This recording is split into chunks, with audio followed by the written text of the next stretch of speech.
Oke, selamat pagi. Di sini kami akan menjelaskan tentang komparasi antara anggur merah dan anggur putih menggunakan metode KNN atau Canneries Neckbore. Pertama-tama izinkan saya memperkenalkan diri. Nama saya Gede Dino Permana Putra, NIM F1D019029. Yang kedua ada lalu Faza Azari, NIM F1D019049. Kemudian ada M. Arfriandi dengan NIM F1D019055. Kemudian ada Septian Bayu Syani Putra dengan NIM F1D019099 yang sedang berhalangan hadir. Pertama-tama untuk menggali lebih jauh pemahaman tentang Canneries Neckbore, saya akan membacakan dulu pengertian dari KNN atau Canneries Neckbore, yaitu adalah sebuah metode supervise yang berarti membutuhkan data training untuk menghasilkan objek yang jaraknya paling dekat. Kemudian kita akan masuk kepada source code dari KNN itu sendiri. Yaitu pertama-tama kita akan mengimport library. Yang pertama ada library Pandas yang berfungsi untuk memudahkan kita untuk melakukan reshape, slice, dice, agregasi data, dan mengakses subset dari data. Kemudian kita akan mengimport NumPy, yaitu kemampuan untuk membentuk objek n-dimensional array yang mirip dengan list pada Python. Kemudian kita akan mengimport matplotlib.pyplot yang berfungsi untuk memfokuskan pada visualisasi data seperti membuat plot grafik.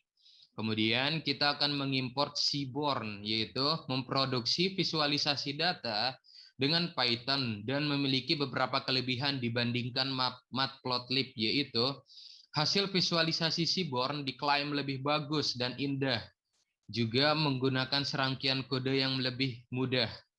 Kemudian kita akan mengimport train test split, yaitu untuk mengevaluasi performa model machine learning dengan membagi dataset menjadi dua bagian, yakni bagian yang digunakan untuk training data dan untuk testing data dengan proporsi tertentu. Kemudian kita akan mengimport spicy.stats.mode, yaitu menghitung mode elemen array di sepanjang sumbu array yang ditentukan dalam daftar Python. Kemudian setelah kita mengimport library tadi, kita juga akan mengimport dataset, yaitu dataset red_csv semikolon, yaitu metode pustaka Pandas yang digunakan untuk membaca data dari file CSV, yaitu comma separated values. Kemudian dari import dataset kita akan mengambil data dan membagi data tersebut, yaitu menggunakan data.ilog x,y.values, yaitu mengembalikan data frame tanpa atribut. Posisi X menunjukkan baris pada data frame, sedangkan Y menunjukkan posisi kolom pada data frame. Kemudian penggunaan angka pada masing-masing posisi menunjukkan pada indeks array mana yang akan diambil nilainya. X adalah array atribut yang akan menjadi variabel independen atau bebas. Sedangkan Y adalah array yang menjadi atribut variabel dependen atau terikat. Kemudian dari mengambil dan membagi data, kita akan beralih pada menampilkan 5 data pertama, yaitu menggunakan dataset.head semikolon, yaitu dengan mengembalikan baris n pertama atau 5 secara default dari data frame. Sekian dari penjelasan yang saya sampaikan. Untuk lebih jelasnya, saya akan beralih kepada teman saya, yaitu M. Arfriandi. Dipersilahkan waktu dan tempatnya. Oke,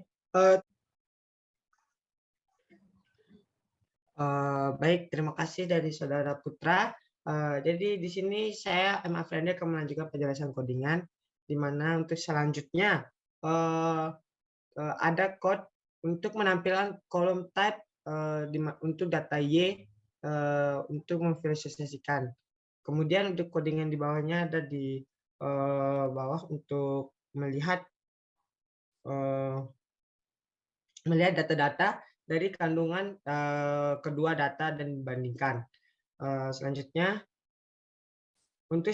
di sini ada codingan Yang pertama, eh, di mana white sebagai dataset yang bertipe dengan 0, kemudian untuk red dataset yang bertipe dengan 1. Selanjutnya ada beberapa fungsi yang dipanggil seperti plt.title menentukan judul visualisasi yang digambarkan dan menampilkan judul menggunakan berbagai atribut, di mana untuk title-nya ini sendiri diberi nama dengan red one versus white one. Selanjutnya untuk fungsi plt dot x label, di mana untuk fungsi ini sendiri mengatur label untuk sumbu koordinat x atau y. Dan di sini untuk sumbu koordinat x yaitu diberi nama Chlorides, dan untuk sumbu y diberi label density. Selanjutnya untuk fungsi scatter berguna untuk menampilkan korelasi antara dua nilai data numerik atau dua kumpulan data dan menganalisis hubungan antara dua titik data numerik dengan menggambarkan garis tangensi. Selanjutnya untuk fungsi plt.legend menempatkan elemen grafik pada sumbu koordinat, dan selanjutnya akan ditampilkan dengan fungsi plt.show menampilkan semua elemen grafik yang dibuat sebelumnya. Selanjutnya untuk perbandingan selanjutnya itu adalah diagnosis visual menggunakan access bar, di mana kita menggunakan beberapa fungsi lagi dari plt.figure untuk membuat objek figur atau mengubah ukuran gambar dan ketika ingin menambahkan beberapa objek dalam satu angka. Dan ada fungsi di mana fungsi fig.addAccess yaitu diambil dari fungsi yang plt.figure yang berfungsi untuk menambahkan sumbu ke dalam figur objek. Terus selanjutnya kemudian untuk ax.setTitle yaitu berfungsi untuk menentukan judul visual yang digambarkan dan menampilkan judul menggunakan berbagai atribut, yang dimana untuk title-nya sendiri diberi nama untuk wine quality, dan kemudian untuk fungsi set x ax.setXlabel mengatur label untuk sumbu koordinat y atau x, di mana untuk sumbu koordinat y diberi nama number, dan untuk sumbu koordinat x diberi nama type of wine. Oke, selanjutnya yaitu tmp ax.bar yang berfungsi untuk mengatur warna grafik batang, dan selanjutnya akan ditampilkan menggunakan fungsi dari plt.show. Mungkin itu saja yang saya jelaskan. Untuk penjelasan coding selanjutnya akan dilanjutkan oleh saudara lalu Faza Azhari. Dipersilakan. Baik, terima kasih saudara M.R. Friandri. Di sini ada kelas KNN. Di sini ada beberapa metode yang digunakan. Yang pertama adalah untuk melatih data atau training datanya sendiri. Di sini untuk training dan split data setnya. Kemudian di sini ada fungsi atau metode untuk melatih datanya atau train data. Di sini untuk menampilkan jumlah train data dan jumlah kolomnya. Kemudian di sini adalah metode untuk prediknya. Kemudian jumlah data train dan kolomnya. Kemudian ada untuk predik sumbu Y berdasarkan jumlah data train yang sudah diolah tadi.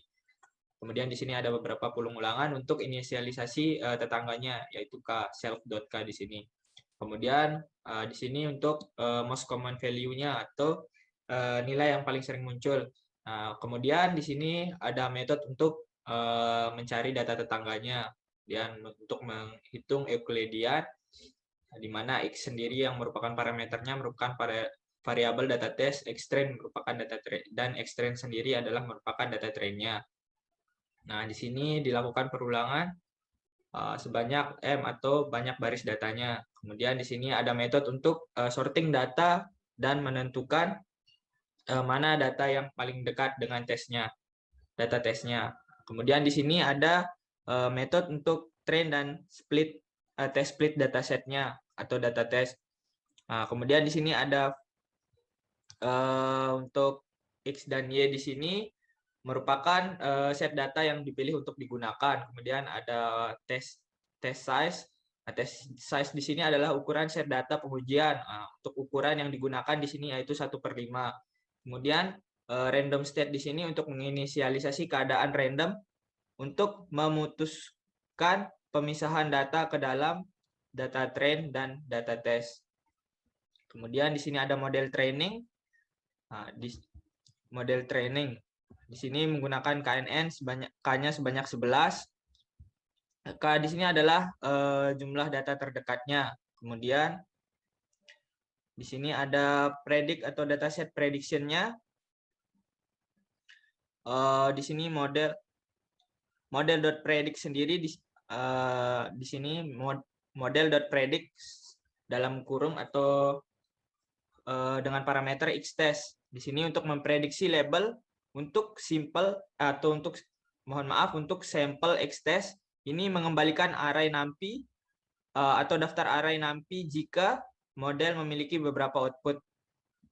Kemudian ada di sini beberapa data. Di sini adalah untuk menginisialisasi pemutusan data yang benar, untuk menghitung loop-nya. Di sini menggunakan perulangan for. Kemudian di sini untuk menampilkan akurasi dari KNN itu sendiri dengan metode print akurasi.knn. Di sini adalah judulnya, kemudian koreknya atau data yang benar dibagi dengan perhitungannya, kemudian dikali dengan 100.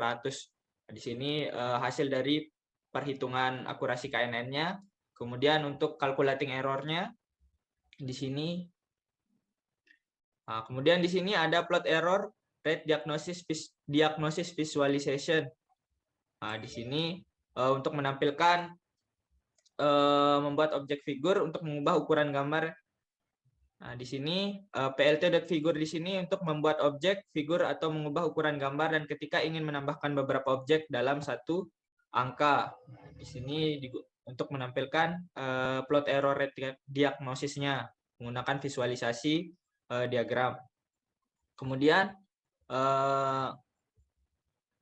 figur di sini untuk menampilkan visualisasi datanya atau visualisasi dengan menggunakan diagram. Nah, kemudian di sini plt.plot di sini untuk membuat plot binning heksagonal 2D atau 2D point dengan poinnya yaitu X dan Y. Nah, kemudian di sini ada plt.title-nya yaitu untuk menentukan judul visualisasi yang digunakan dalam menampilkan nanti visualisasinya. Kemudian ada plt.label di sini untuk mengatur label untuk sumbu koordinat X atau Y. Nah, di sini bisa dilihat untuk error rata-ratanya di sini pada sumbu X. Kemudian mohon maaf untuk rate errornya di sini pada sumbu Y, kemudian untuk nilai K-nya sendiri pada sumbu X atau nilai K itu sendiri yaitu nilai tetangga terdekatnya. Sekian penjelasan dari saya. Kurang dan lebihnya mohon maaf, saya kembalikan kepada Gede Dino Permana Putra. Oke, terima kasih penjelasannya dari Saudara Ian dan Saudara Faza. Jadi tadi beberapa penjelasan tentang komparasi anggur merah dan anggur putih menggunakan metode KNN atau Canary Snake Bore. Jadi sekian dari penjelasan kami, lebih kurangnya kami mohon maaf dan saya selaku perwakilan dari kelompok saya mengucapkan terima kasih.